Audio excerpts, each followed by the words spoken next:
Здравствуйте, дорогие друзья! Сегодня 29 июня 2024 года. Сегодня в городе Якутске в местности Усть-Хатын проходит Ысэх Туймады. Это такой, для иногородних, скажем так, да, это такой национальный праздник, как Сабантуй у татаров, у башкиров. Такой праздник встречи лето, некоторые называют его Якутский Новый год. В общем, такой большой праздник, повод для того, чтобы собраться в одном месте, показать, значит, мужчины показывают свое мастерство, молодые юноши, да, спортивное мастерство, свою удаль, женщины и девушки, конечно же, выгуливают свои лучшие наряды. Вот такой сегодня праздник. Я всех якутян, всех причастных, всех, кто знает, уважает этот праздник, я вас всех поздравляю. И сегодняшний выпуск, он посвящен очень такому неоднозначному с точки зрения истории человеку, личность которого трактуется по-разному разными людьми. Историки, конечно же,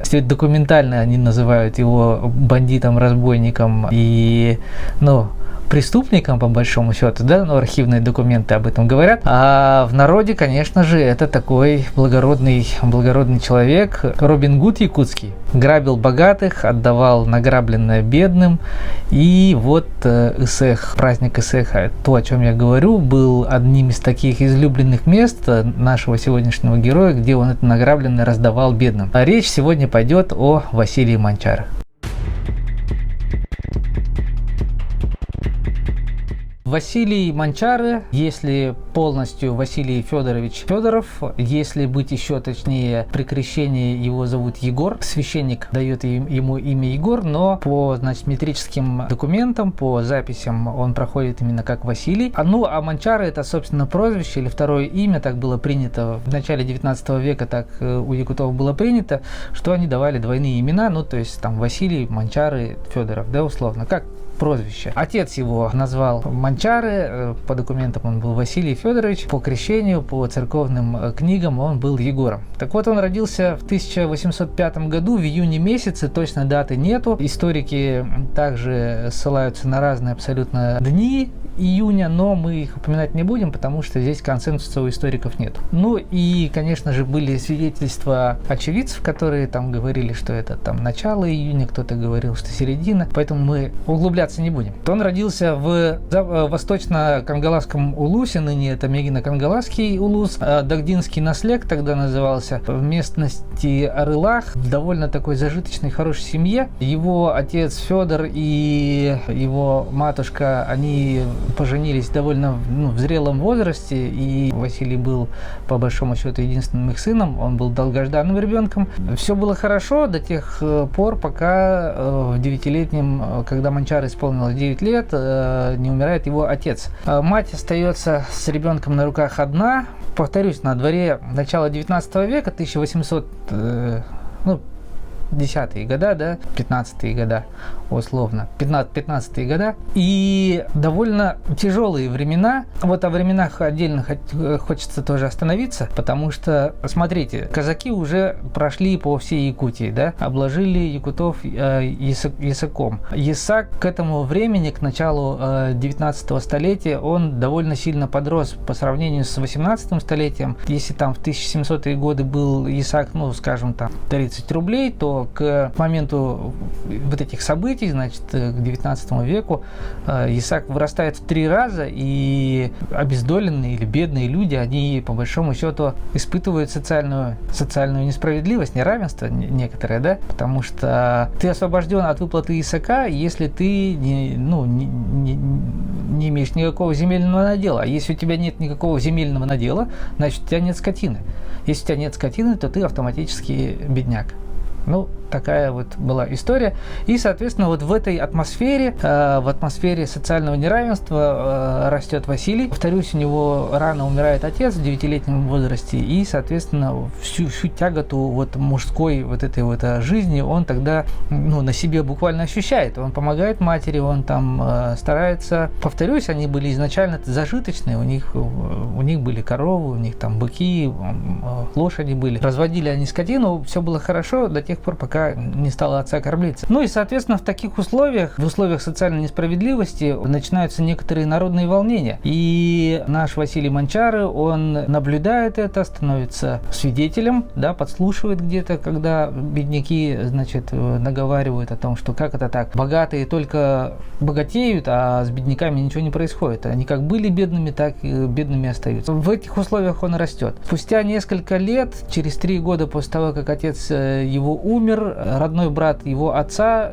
Чочобай, был такой родственник, ну, дядя Василия Манчары, да, получается, он забирает часть земельного надела, сенокосного надела в местности Арылах. И, соответственно, семье Василия Манчары остается только западная часть этого сенокосного угодья. Ну и, соответственно, когда засушливые года наступают, у них, ну, трава не растет, соответственно, скотину кормить нечем, ну и отсюда тут возникают проблемы. Ну, чем кормить коров, либо забивать их, либо, ну, вот на таком вот перепутье они становятся. Вот именно в этот промежуток времени Василий Манчары узнает, что такое настоящий голод, что такое холод, он знает, ну, в общем, испытывает все трудности бедняков, он на своей шкуре это все ощущает. Отсюда начинаются приключения Василия Манчары, чтобы, ну, по сведениям, по преданиям, по сведениям биографов Василия Манчары, по одним из данных, он, значит, украл сено у своего дяди, по другим данным, он украл 3 коровы, 1 сельчанки, да, по большому счету, и за это был сурово наказан. Дядя его был головой местным, ну и когда это преступление было раскрыто, он его прилюдно на площади, на большой такой деревенской площади взял и выпорол. И он, Василий Манчары, эту унизительную порку, он ее никогда не забудет и будет всю дорогу, по большому счету, мстить своему вот родному дяде Чочобаю. И вот это вот событие, оно ложится в основу многих потом уже литературных рассказов и так далее, да, ну, откуда, собственно, этот собирательный образ народного героя Робин Гуда якутского оттуда и берется.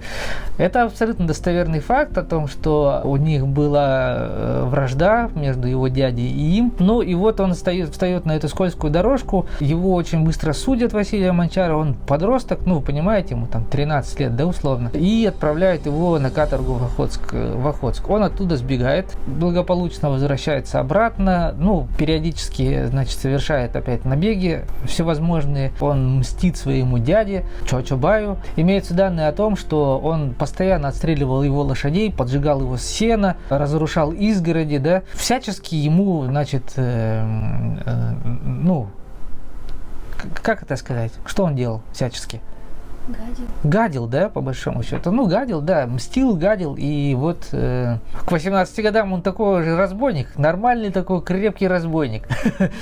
Бродяга причем, ну, у него нет ни дома, ничего. Куда делась его мать, тоже непонятно. В этом история почему-то как-то все, ну, пропадает. Он вместе с этим развивается физически, да. Историки и вообще все люди, которые изучали биографию Манчары, говорят о том, что он был физически очень хорошо развитый, крепкий парень, юноша. На всех эссехах он участвовал в соревнованиях, выигрывал там мясо, лопатку, да, и, ну, такой успешный был парень. Говорят, что пользовался большим успехом у девушек. Женился он лишь 1 раз. И когда, забегая вперед, он уже оказался на каторге, жена от него ушла, вышла замуж 2 раз. Но от этого брака есть у него дочка. Была у него дочка. Но вернемся к его юношеству. Вот он, собственно, возвращается в свои пенаты, занимается небольшими набегами, растет, вырастает таким солидным юношей. И вот вся его юность связана с этими набегами, и уже при жизни о нем складываются некоторые легенды. Население его очень любит, потому что, ну, повторюсь, он грабит богатых, отдает награбленное бедным. Ну, конечно же, он это делает периодически не один, набирает свою команду, ну, таких же обиженных, да, тоянатом, богатыми феодальными якутами. Ну, очень быстро они набеги совершают и растворяются. 1933 год. Есть документы, архивные документы. В 1933 году он совершил 18 набегов на территории Кангаласского, Мегинского, Батурусского и Дипсюнского улусов. То есть он кочует по большой, по довольно большой территории и грабит этих тойонов, грабит богатых якутов. Также там, значит, указано о том, что разбойник за это время угнал только в 1833 году 49 голов крупного рогатого скота и сжег 240 тонн сена. Это, такие достаточно большие, да, потери для местных зажиточных якутов. И повторюсь, он очень дико популярен среди населения, и в его честь излагают уже некоторые легенды. Да чего уж там говорить, сам Манчары был очень неплохим сказителем. Абсолютно точно известно, что он плохо умел в олонхо, он знал олонхо, читал, был сказителем олонхо, и по большому счету, повторюсь, он бродяга, да, скиталец, он ездит там из улуса в улус, от аласа к аласу, и его местные очень хорошо принимают, потому что он говорит: да я сказитель олонхо. А это было очень популярно в то время. По сути, такой ходячий театр, да, передвижной театр одного актера, который мог несколько часов сидеть и рассказывать о олонхо, и это было дико интересно в те времена. Представьте себе якуты, вот образ жизни их. Они сидят на одном аласе круглый год. Раз в год они собираются на СЭХ, там, на самом большом аласе, встречаются с родственниками и не очень родственниками. Но вот преимущественно они ведут оседлый образ жизни, ведут такой вот аскетичный образ жизни, скажем. И вот к ним приходит путник, и, конечно же, им интересно, что там происходит за пределами их аласа. И это самый почетный гость. Ему там устраивают самую лучшую лежанку, его кормят самыми лучшими яствами. В общем, это такой был быт, такой был уклад народа Саха к этому времени. И сам Манчары, безусловно, эти истории сам собирал, наверное, как-то систематизировал, и, соответственно, он был таким хорошим сказителем. Более того, историки отмечают его импровизаторские способности. Он такой поэт-импровизатор, да, он МС, если хотите. Он такой, как сказать-то, фристайлер, да? Он фристайлер, если хотите. Человек, если бы туда наложить сейчас правильную музыку, какой-нибудь четкий бит, то получился бы отличный рэп якутский. Но, конечно же, Василий Манчары был бы отличным рэпером, я так думаю. Вот такое у него было хобби. Набеги продолжаются. Он растет, он уже такой мужчина средних лет. О нем ходят легенды, повторюсь, и сами уже богатые зажиточные якуты, они уже стали уставать от него. Якутяне, те, кто выезжает в улусы, там, например, видят, что стоят старые, например, амбары, да, в которых есть бойницы, особенно здесь, в Центральной Якутии, в которых есть бойницы, это вот как раз зажиточные баи, да, якуты, они устраивали бойницы, чтобы отстреливаться от Манчары, Василия Манчары, который приходил их грабить. Вообще, опять-таки, повторюсь, Василий Манчары за всю свою жизнь, несмотря на то, что он такой бандит, да, он там прибегал к насилию, да, он избивал, по некоторым документам одного человека, одного якута очень сильно прям избил пальмой. Пальма — это такое оружие якутское, да, батыя. Он вот тыловой стороной его по голове так отлупасил, что тот несколько дней в коме пролежал, но выжил. Так вот, по свидетельствам историков, ни одного убийства он не совершил. Он никого за всю свою бандитскую деятельность не убил. Мертвых людей не было. То есть до мокрухи он вообще не опускался. Повторюсь, вот эти бойницы, баи начинают уже негодовать, да сколько можно терпеть этого. Василия Манчары, давайте что-нибудь предпринимать. Давайте что-нибудь предпринимать, говорят, решают, значит, богатые якуты. И помимо того, что они снаряжают собственные вооруженные отряды, в том числе его пытаются выследить и таких хедхантеров нанимают, да, чтобы его выследить и поймать. Периодически им это удается, да. 5 раз за всю историю, за всю его жизнь Василий Манчары попадается в плен, его пленят, судят и отсылают в тюрьму. 4 раза из 5 он сбегает из этих тюрем благополучно. Терпение лопнуло у якутов, они пишут письмо императору Александру Третьему. Говорят, что вот слушайте, но мы же вот ваши подданные, а у нас здесь разбойник и бандит, он нам жизни не дает, он нас грабит без конца. Сделайте уже что-нибудь. Так или иначе, письмо, видимо, дошло до царя, царь уже там поставил какую-то резолюцию, и на Василия Манчары началась настоящая охота. В результате, конечно же, он был пойман царскими жандармами, он был пойман, и в 1847 году состоялся суд, на котором ему выносят очень жесткий по тем временам приговор: 10 лет быть прикованным к стене в тюрьме.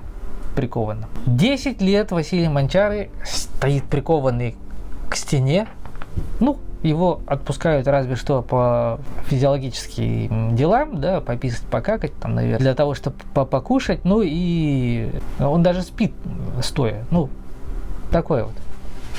Не очень крутое развлечение. Не, ну, конечно, спит, наверное, не стоя, лежа. Но, тем не менее, приятного мало. 10 лет он этот приговор полностью от А до Я, он, значит, вину свою искупил. Историки говорят, что он еще 2 года сверхсрочно отсидел на цепи. Ну, документы мы не видели, но, скорее всего, так оно и было. И в 1859 году, ну вот, кстати, это, да, подтверждается именно датами. В 47 году его садят в тюрьму, а в 59-м он освобождается. Стало быть, 12 лет он сидит на цепи в тюрьме. Его отсылают на пожизненное поселение в Бордонский наслед Мархинского улуса. Это сейчас уже Маджигарский наслед Нюрбинского улуса. Вот, собственно, он там доживает остаток своей жизни, он там женился, обзавелся хозяйством. У него даже было были сенокосные угодья, которые называли Манчаратага. Ну и в 1870 году, 6 ноября, в возрасте 65 лет, Василий Манчары умирает. История на этом не заканчивается. Когда люди все чаще узнают, а особенно это речь идет о ссыльных, да, тот же самый Владимир Галактионович Короленко, например, который отбывал ссылку в Амге, вы знаете, он узнает эту историю от жителей Амги. Ну, я же говорю, сказания о геройских да, похождениях Василия Манчары, вот они из уст в уста передавались, и даже Короленко узнает о них. Вацлав Серошевский тоже прекрасно описывает жизнь Василия Манчары. Ну, в общем, огромное количество ссыльных, которые оставили след в истории Якутии, сами якутские писатели, они все написали массу разных произведений, основанных на жизни и биографии Василия Манчары. В общем, это такой образ, который впоследствии, уже когда установилась советская власть, конечно же, там советская пропаганда немножко переделала его биографию, значит, что он боролся с